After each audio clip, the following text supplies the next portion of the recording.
Mom couldn't comprehend how I came first at getting pregnant and giving the family the first grandbaby instead of her golden daughter who she always treated better, so she did this at my baby shower by bringing in my ex to get him to say this to me, but what he said instead made her leave in tears.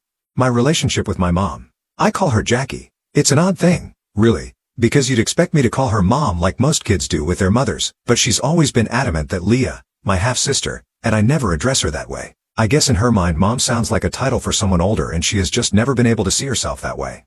She's told us more than once that she feels too young to ever be called a mother, as if that title might weigh her down. So it's always just been Jackie, like we're neighbors or friends rather than her children. Jackie was in high school when she got pregnant with me, and the pregnancy wasn't something she or my biological father Avery had planned. In fact, she always refers to it as an accident, a word that's weighed heavily on me over the years whether she realizes it or not. Jackie and my dad were high school sweethearts, but they were young, reckless, and not exactly thinking about consequences when they ended up in this situation. When my dad found out Jackie was pregnant, he made it clear that he wasn't interested in being a partner to her. He agreed to pay HR support and to only be there for me, but that was where his involvement ended. He wasn't going to play house with her or continue on with their relationship. This crushed Jackie, though she doesn't always admit it. She had expectations, however naive, of what their relationship might be like, and maybe in some small part she believed that having a baby would make things more serious between them. But my dad didn't see it that way, and the reality of that shattered her. When I was born, things between Jackie and my dad didn't improve. In fact, if anything, they got worse. Jackie couldn't let go of the resentment she held towards him, and it showed every time he came around. My dad would come to pick me up for visits or just stop by to spend time with me. But instead of keeping things civil, Jackie would almost always pick a fight with him. She seemed to look for reasons to argue even when there wasn't anything to argue about. She would lash out at him sometimes over small petty things and other times over bigger issues, mostly centered around her anger that he didn't want to be with her. I was too young to understand what was really happening at the time, so I didn't question her whenever she spoke poorly about my dad. Jackie would say things like, "He doesn't love you enough to marry me," or "Fathers are supposed to take care of their families and your dad's just a deadbeat." As a child, I didn't have the capacity to process what she was really saying, but as I got older I started to see things differently. I began to realize that my dad wasn't the villain Jackie made him out to be. In fact, he was the opposite. He was consistent. He visited me every weekend without fail, always on time and always eager to spend time with me. He never missed a child support payment, and I could tell that he genuinely loved being around me. I could feel that he cared about me even if he and Jackie didn't have a good relationship. The more I grew up, the more I understood that my dad was doing everything he could to be a good father despite the circumstances. He wasn't perfect, but he certainly wasn't the deadbeat Jackie claimed he was. He was there for me, and that's what mattered most. When I was 6 years old, Jackie met Mike, the man she would go on to marry and who she now calls the love of her life. It was kind of surreal watching her with him, seeing how different she could be. Mike's a nice guy, really laid back, and from the beginning he accepted me as part of his life without any hesitation. He's always treated me like his own daughter, which has meant a lot to me, especially considering how complicated my relationship with Jackie has always been. Mike was never the problem. He was steady and kind, and he made an effort to be there for me in ways that Jackie often didn't. Not long after they got married, Jackie became pregnant again, this time with my half-sister Leah. When Leah was born, I was thrilled. I loved her from the start, and over the years we've grown incredibly close. She's my best friend and I'd do anything for her, but as much as I adore Leah, there's no denying that Jackie's treatment of the two of us has always been painfully unequal. From the time Leah was born, it was obvious that she was Jackie's favorite. Jackie showered Leah with love and attention in a way that I never experienced. I would watch them together, Jackie lighting up around her, doting on her, buying her pretty little dresses with matching shoes, making sure she had every toy or thing her heart desired. Leah was and still is the apple of Jackie's eye. Meanwhile, I felt like an afterthought. Jackie was distant, almost cold towards me. She would hardly ever spend time with me, and when she did, there was this underlying tension as if my very presence bothered her. Of course, it made me jealous. How could it not? I watched my sister get all the love and attention I craved from Jackie, and it hurt. It's not like I didn't try to win Jackie's affection. I did. But my requests for things, whether it was something as simple as a new dress or a toy I liked, were usually ignored or brushed off. Sometimes, instead of getting something new, she'd hand me my cousin's old things and tell me I didn't need anything new anyways and that I should stop wasting unnecessary money. It's hard to put into words how much that kind of favoritism can sting. It's not just about the material things, it's the emotional distance, the way Jackie seemed to reserve all her warmth and affection for Leah, leaving me to feel like an outsider in my own family. And even though I love Leah with all my heart, I'd be lying if I said it didn't hurt to see my own mother treat her so differently, as if Leah were her only child. Every year when Leah's birthday rolled around, it was a big event celebrated with a level of extravagance that made it clear just how much Jackie adored her. The parties were always filled with decorations, gifts, and an excited crowd of family and friends. There would be balloons, cake, and a whole lot of fuss made over Leah, and you could tell that Jackie poured her heart into making those days special. It was the kind of birthday every kid dreams of. In contrast, my birthdays always felt like an afterthought.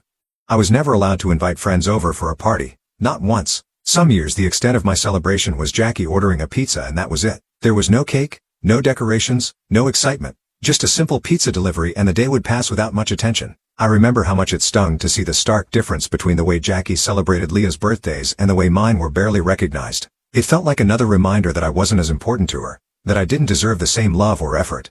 When I got older and started pointing out to Jackie how unfair it was, she didn't try to explain herself or make things right. Instead, she'd snap back at me with a cold response like, "Go cry about it to your dad," as if he were somehow to blame for the way she treated me. She'd say things like, "This is all his fault," shifting the blame away from herself and onto him as if her favoritism had anything to do with my dad's actions. It was her way of deflecting, of refusing to acknowledge the hurt she was causing. My dad, though, always tried to make up for it in whatever way he could. He knew how much birthdays meant to me, how special they should feel, and he never failed to be the first one to call me and wish me a happy birthday right at midnight. He'd buy me gifts and try to make the day feel special even if it wasn't the same as having a big celebration. He noticed too how differently Jackie treated me and Leah, and it upset him. I remember a couple of times when he tried to talk to Jackie about it. He wasn't confrontational. He just wanted to understand why she couldn't treat us both with the same love and care. But those conversations never went well. Instead of listening, Jackie would lash out and it would quickly turn into a screaming match. She'd tell him to keep his opinions to himself and that he had no right to comment on how differently she raised Leah because she was married to Leah's father, not him. She made it clear that in her eyes the fact that Mike was Leah's dad gave her permission to treat Leah better. It was as if my dad's involvement in my life automatically disqualified me from receiving the same level of love or attention. That hurt more than anything. It felt like I was being punished for something that wasn't even my fault. When I went away to college, it became even clearer how little my presence really mattered to Jackie. If anything, I think she was relieved to finally have me out of the house. I noticed it in the way she acted, like a weight had been lifted off her shoulders. She rarely called and visits from her were practically non-existent. The few times I did hear from her, it felt more like an obligation on her part rather than any genuine desire to know how I was doing. Ironically, Mike, Leah, and my dad made far more effort to stay connected with me than Jackie ever did. They visited me more often, checking in to see how I was settling into college life and making sure I wasn't feeling alone. It was comforting, but it also hurt to see how little my own mother seemed to care. The lack of love and attention from Jackie stung deeply, but I tried not to dwell on it too much. I kept hoping that maybe in time, whatever issue she had with me and my dad would fade away and we could eventually have some kind of normal relationship. It was during my final year of college that I met Ian, my ex-boyfriend. Him and I became serious pretty quickly, and for a while things between us were great. He was supportive and made me feel seen, which was something I didn't often experience with my own family. Especially not from Jackie. When I graduated college, it was a big moment for me. My dad, stepdad, Leah, and even Jackie came to celebrate with me, but to be honest, Mike had to convince Jackie to come. I knew she wouldn't have shown up if it hadn't been for his persistence. Still, it meant something to have them all there on such an important day. That day, Jackie met Ian for the first time, and to my surprise she seemed almost captivated by him. I didn't think too much of it at first, but then she started making these weird comments like how she couldn't believe someone as handsome as Ian was with someone like me. The first time she said it, I tried to shrug it off. After all, I'd gotten used to Jackie making offhand remarks that were more hurtful than she probably realized. Or maybe she did realize, I'm not sure. Either way, I let it go, telling myself it wasn't worth the energy to confront her. But then she did it again. We were all having lunch together after my graduation ceremony, and right there in front of Ian and the rest of the family, she made another similar comment implying that I wasn't attractive enough to be with him and joked if I was perhaps his charity case. This time it wasn't just hurtful, it was downright humiliating, especially because she said it in front of Ian. I could feel the embarrassment rising in my chest, and I wasn't going to let it slide again. So I turned to her as calmly as I could and told her that the way she was talking about me and my boyfriend was creepy and that I was more than just my looks. I wanted her to understand how inappropriate and uncomfortable her comments were, not just for me but for everyone at the table. Ian looked embarrassed by her comments as well. Even my dad, who usually tried to stay out of confrontations with Jackie, was clearly annoyed. He shot her a few warning glances, probably hoping she'd get the message and stop before things escalated. I could tell he didn't want to make a scene in front of Ian, but he was just as upset as I was. It wasn't just a small thoughtless comment. It was another example of how she always seemed to find ways to put me down even during one of the most important moments of my life. Apparently, after that graduation day, my mom and Ian became Facebook friends, which took me by surprise. Ian told me that she had sent him a friend request, and he asked if it was okay for him to accept. I didn't want to make a big deal out of it, so I said it was up to him. He accepted her request just to be polite because he knew as well as I did that if he didn't, she would bring up this issue in front of everyone else if she ever saw him next. It did feel odd to me that my mom, who had barely shown any interest in my life while I was away at college, suddenly wanted to stay connected with my boyfriend on social media. Over the 3 years that Ian and I dated, my mom maintained a polite, if distant, relationship with him. She would check in on him every now and then, leaving the occasional comment on his posts or sending him brief messages on Facebook. It wasn't anything overtly suspicious, but there was always an air of familiarity between them. Jackie never gave me that kind of attention, but with Ian, she seemed more engaged. During my relationship with Ian, he did point out to me once or twice about how he felt my mom was outright jealous of me in my life. He started pointing out all the little ways Jackie acted around me that made it seem like she was in some kind of competition with me. Whether it was the way she belittled me, her tendency to dismiss my accomplishments, or even her weird fixation on my relationships, I was taken aback, jealous of me.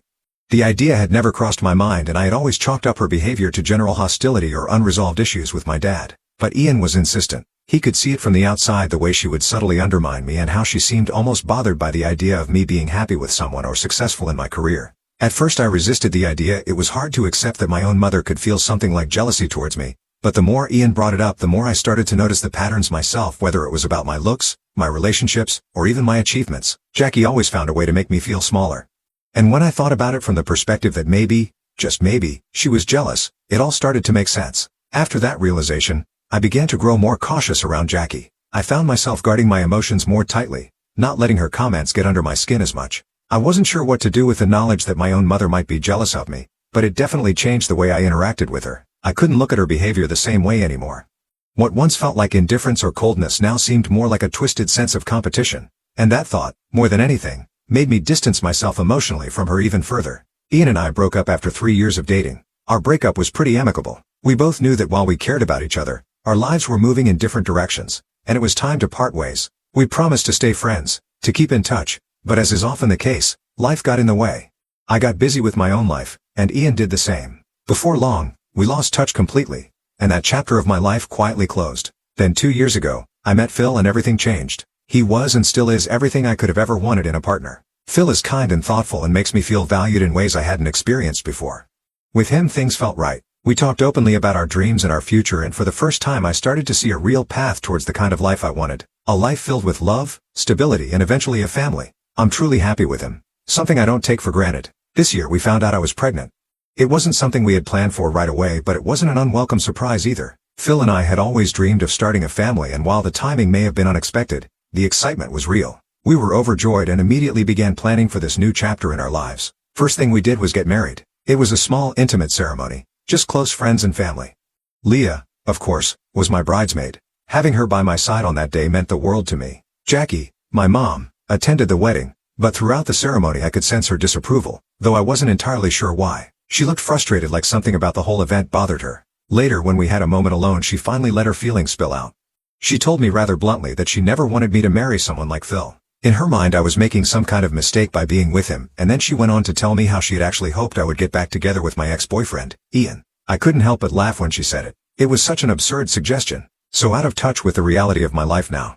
I thought maybe she had had a little too much to drink at the wedding and was just speaking nonsense. The idea that she was still stuck on my ex when I had moved on and found happiness with Phil was almost laughable. I tried to ignore her comments like I've learned to do over the years, but deep down it did bother me that even on one of the happiest days of my life, my wedding day, Jackie couldn't just be happy for me. Instead, she had found a way to criticize and make me feel like I wasn't living up to her expectations. But this time, thankfully, I had other things in my life to focus my energy on. I had Phil by my side, a baby on the way, and for once I chose to focus on the love and joy in my life rather than Jackie's negativity. After Phil and I got married, we decided to wait until the wedding was over to announce the big news. I was pregnant. We both felt it was right to share this news only after our wedding so that nobody could question us. My dad, Leah, and Mike were thrilled when we told them. They were genuinely over the moon for me, and their happiness made that moment even more joyful.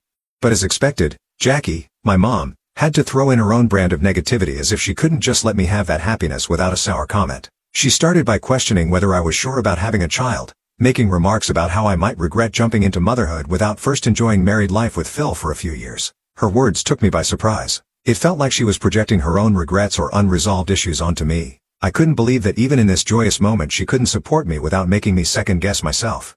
But this time I didn't let her words slide. I was becoming a mother, and the thought of her trying to belittle or overshadow my happiness, and worse, potentially doing the same to my child, made me stand my ground in a way I never had before. I calmly reminded her that I was not her, and that I would never regret having a child with the man I love. I made it clear that no matter what the timing was, I had no doubts about becoming a mother. For so long I had let her walk all over me, picking apart my decisions, making me feel small, but this time was different. I wasn't going to allow her to manipulate or undermine me anymore, especially when it came to my family. That's when Jackie revealed her true feelings. She said that she couldn't believe that I, the daughter she had always treated as second best, was the first to get pregnant and give the family its first grandbaby, and that she had always expected Leah to win. As if this wasn't enough, Jackie then went on to justify that she just wasn't ready to be a grandmother so soon and accused me of trying to ruin her reputation in her social circle by having a baby so soon after getting married. Hearing her say that was like a slap in the face. Not only did she outrightly insult me, but now my pregnancy, my joy, was somehow an inconvenience to her image. It was a shocking display of selfishness even for Jackie. She wasn't worried about me or my future as a mother, she was only worried about how she would look to her friends. At that point I had had enough. I firmly told her that if she truly felt that way she wouldn't have any role in my child's life. I told her that if her reputation was more important than being a supportive mother and grandmother, then she was officially banned from my child's life and I would be going no contact with her. The conversation quickly escalated into a huge argument with emotions running high on both sides, but I asked her to leave. Ever since then, Jackie has been sending me multiple messages trying to guilt-trip me into apologizing to her for my outburst. She says she just wanted to be truthful about how she felt and has accused that my pregnancy hormones have made me overly sensitive. She thinks as my mother, she has every right to voice doubts about my quick marriage and pregnancy. If I just cut Jackie off from my life after the way she has treated me? Update 1. It's been a week since my last update, so in the end, Jackie had no choice but to back down. Leah and Mike apparently called her out for being insensitive towards me and asked her to let this matter go. It seems for the first time, Jackie has also realized I was being serious about cutting her out of my life and understood that I wouldn't tolerate her toxicity anymore, especially when it came to my child. She has reluctantly apologized to me, promising not to be so negative about my pregnancy or my marriage again. Update 2. Well, buckle up because I have got an update for you all that I could have never seen coming. 3 days ago Leah threw me a beautiful baby shower. Everything was perfect, just as I had imagined. Jackie of course was present, though she seemed unusually nervous that day. I noticed that she kept glancing at the door as if she were expecting something or someone. The moment the doorbell rang, everything changed. Jackie practically jumped off the couch and made an announcement to the room.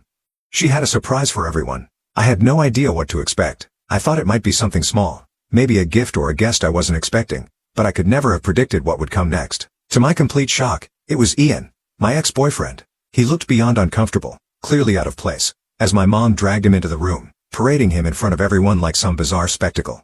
I was completely confused. This was my baby shower, my special day, and yet here was my ex standing in front of me. I couldn't understand what was happening. My mom then told me how she had talked with Ian for weeks and had convinced him to finally show up and give me a second chance. She then looked at me and told me that she knew how I was settling for less by being with Phil, but that I did not have to worry anymore as Ian was here for me. Suffice it to say my guests were all horrified, exchanging shocked glances after hearing what my mom had to say.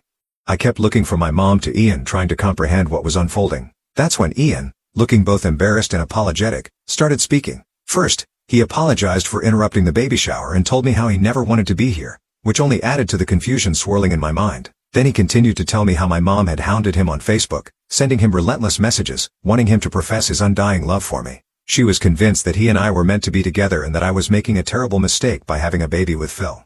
My mom, in her deluded state, had told him that I was wasting my life by becoming a mother so soon and that she wanted him to take me away. The whole thing was so absurd I could hardly believe what I was hearing. Ian explained that he had no intention of rekindling anything between us, but he felt like he needed to come and tell me face to face just how vile my mother had been acting behind my back. He was there to expose my mother's manipulative behavior. As he spoke I could feel the tension in the room rise.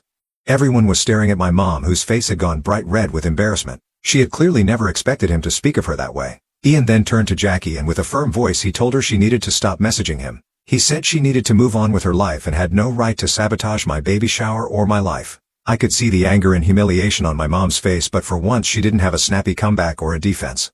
Ian continued to tell her that he had always known her to be jealous of me and that he was very disappointed to see that she had never changed even after all these years. Jackie stood there speechless as the weight of her actions became apparent to everyone in the room. After Ian had finished, he turned to me and apologized again. He said he was sorry for the disruption but felt it was necessary for him to reveal the truth about my mother's behavior as he wanted me to see the true face of Jackie. Before leaving, he handed me a small gift he had brought for my baby, which was really sweet of him. Despite the awkwardness of the situation, I thanked him for coming and for having the courage to tell me what was going on. Without his honesty, I don't know if I would have ever believed that my mom could do something like this, plotting behind my back, trying to continue to sabotage the most important moments of my life. After Ian left, the room was filled with an uncomfortable silence and all eyes were on my mom, who looked like she wished she could disappear. She was on the verge of tears, overwhelmed by humiliation. I could hardly believe what had just unfolded.